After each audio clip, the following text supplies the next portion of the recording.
ओम नमः शिवाय, ओम नमः शिवाय।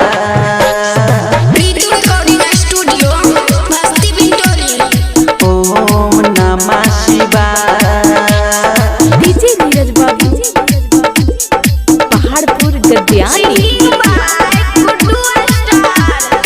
आबि गेलै सावन छोरी कल समारी गे, आबि गेलै सावन छोरी कल समारी गे, सुनर दूल्हा मिलतो जइहे देव घरी गे।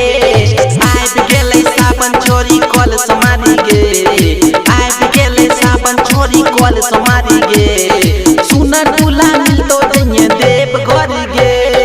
आबि गेलै सावन छोरी कल समारी गे। ओम नमः शिवाय, ओम नमः शिवाय। डीजे नीरज बाबू पहाड़पुर गद्यानी। के मौका फिर मिलतो छोरी एक साल बाद गे, साल में एक बेरी आबै छै सावन गे। ओम नमः शिवाय। मौका फिर मिलतो छोरी एक साल बाद गे, साल में एक बेरी आबै छै सावन गे। भोला बाबा से दुआ मांग गे, भोला बाबा से दुआ मांग गे, सुनर दूल्हा मिलतो जइहे देव घरी गे। आबि गेलै सावन छोरी कल समारी गे।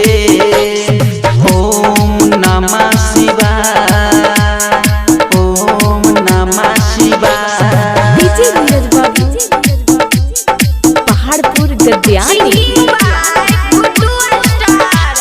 साले साले पूजा करिए हमर जान गे, भोला बाबा दे तो सुनर दूल्हा गे। ओम नमः शिवाय। साले साले पूजा करिए हमर जान गे, भोला बाबा दे तो सुनर दूल्हा गे।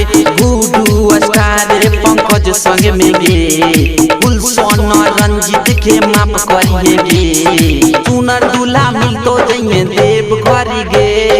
आबि गेलै सावन छोरी कल सोमारी